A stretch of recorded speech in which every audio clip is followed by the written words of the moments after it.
Hi friends, இப்போ வந்து dress எடுக்க தான் வந்திருக்கேன். என் பொண்ணு ஒரு ஃபங்க்ஷனுக்காக ரெடி ஆகுறாங்க. அவங்க ஃப்ரெண்ட்ஸ் எல்லாம் கேரளா காட்டன் இருக்கு இல்லையா, அதுதான் வந்து ட்ரெஸ் கோடாக வச்சுருக்காங்க.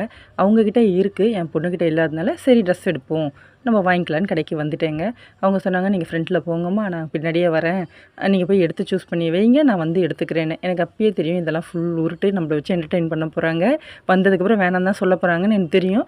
இருந்தாலும் சரி, அவள் கொஞ்சம் ஹைட்டாக இருப்பாள் அப்படின்னு சொல்லிட்டு நான் என்ன பண்ணேன்னா, ஃபஸ்ட்டு ஒரு சேரீயை வந்து நான் சூஸ் பண்ணி வச்சுட்டேன். அப்பயே சொல்லிட்டேன், அவள் வந்து இதை எடுப்பான்லாம் சொல்ல முடியாதுங்க, அவள் வந்து வேறு பிடிச்சா கூட எடுப்பாள், ஆனால் வந்து என்னை சூஸ் பண்ண சொல்லியிருக்கேன். அதுக்கு நடுவில் வந்து உட்காந்துருக்கப்ப, மேடம் இங்கே சேரீ பாருங்கள், சுடிதார் பாருங்கள் அப்படிலாம் சொன்னாங்க. எனக்கு வந்து சரி சுற்றி பார்த்தேன். நான் ஏற்கனவே சொல்லியிருக்கேன், நான் போன வேலையை மட்டும் தான் பார்ப்பேன், வேறு என்ன சொன்னாலும் நான் செய்ய மாட்டேன். இதுலேயும் இந்த பாருங்கள், இந்த லேவெண்டர் கலர் எனக்கு ரொம்ப பிடிச்சது, இருந்தாலும் அது இப்போ தேவையில்லை அப்படின்னு சொல்லிட்டு நான் இந்த சேரீ தான் எடுத்து வச்சுருந்தேன். என் பொண்ணு வந்த உடனே பிரித்து காட்டுங்கன்னு சொல்லிட்டு வேணாம் அப்படின்னு சொல்லிட்டேன். எனக்கு அப்பயே தெரியும் இவங்க நம்மளை ஜோக்கர் மாதிரி தான் யூஸ் பண்ணுவாங்க, நம்ம எடுக்கிறது வேணான்னு தான் சொல்லுவாங்கன்னு எனக்கு தெரியும். ஆனால் சொல்கிறப்ப மட்டும் எப்படி சொல்லுவாங்கன்னா, அம்மா நீங்கள் போங்கம்மா, நீங்கள் சொல்கிறது தான்மா எடுப்பேன், நீங்கள் எடுத்தால் சூப்பராக இருக்குமா அப்படிலாம் சொல்லுவாங்க. அதில் செம்ம உருட்டு, அதெல்லாம் கிடையவே கிடையாதுன்னு எனக்கு தெரியும். இந்த சாரி தாங்க அவளுக்கு பிடிச்சிருந்தது.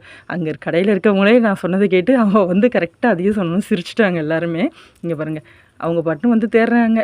நான் சொன்னேன் அந்த சாரி ஆனால் நல்லா தான் இருந்தது, இது நார்மலாக இருக்கும் இல்லையா, கேரளா சாரீ வந்து அப்படியே வேட்டி போல், அது வேணான்ட்டாங்க.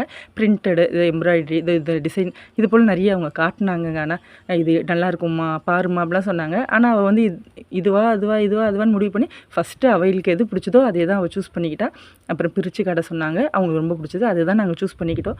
இது போல் தான் உங்கள் வீட்லேயும் நடக்குமா அப்படின்னு சொல்லுங்கள். ஏன்னா இந்த பிள்ளைங்க நம்மளை வச்சு விளையாடுறதே வேலையாக வச்சுட்ருக்கு. ஃப்ரெண்டில் நாங்கள் போயிட்டு நான் ஃபஸ்ட்டு போய் எடுத்துட்டேன். ஆனால் கடையில் நினச்சி பார்த்தா ரொம்ப சிரிப்பாக தாங்க இருக்குது இப்போ.